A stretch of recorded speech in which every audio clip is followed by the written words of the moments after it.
आसिफ भाई, शादी के बाद अगर पता चले कि आपकी बीवी को पहले भी किसी से इश्क था तो फिर क्या करना चाहिए? फिर अपने गिरबान में झांके, कहीं आपको भी तो नहीं था।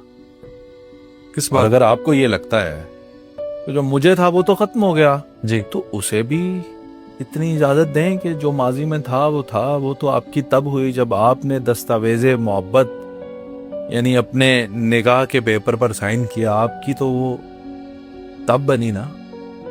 अब उसकी पैदाइश से लेके उस दिन तक का हिसाब तो ना मांगे उससे। और अगर मांगना है, अगर ये समझते हैं कि मेरा हक है, तो मैं बीवी से पूछूं पैदा होने के बाद से लेके मेरी जिंदगी में आने तक आप क्या कर रही थी, तो फिर एहतसाब बराबर कीजिएगा।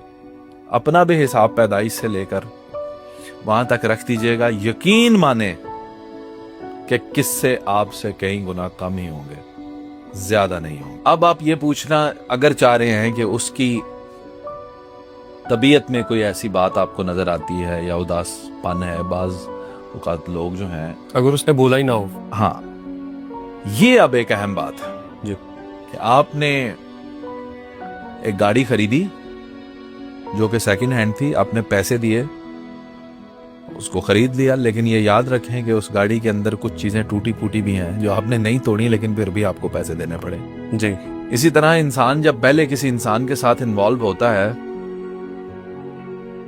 तो मुजदम खान का एक शेर है, मुझसे पहले ही था किसी और से इश्क उसे, हम अगर एक भी हो जाते तो ढाई होते। वाह वाह। इंसान के अंदर इंसान रह जाता है, लेकिन कितना रह जाता है ये मैं आपको बताता हूँ। एक गहरी चोट आपको लगी, जी, कितनी तकलीफ होती है। बहुत होती है। आहिस्ता आहिस्ता जख्म हील होता है, जी, हील होते होते जख्म भर जाता है, आप भूल जाते हैं, अब आपको याद ही नहीं रहता।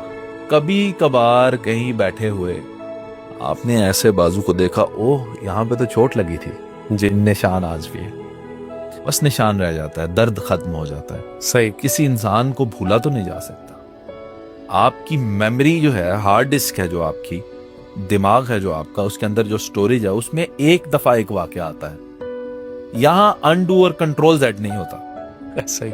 अब वापस नहीं जा सकते, बिल्कुल। वो वहीं पे मेमोरी स्टोर हो जाती है। कोई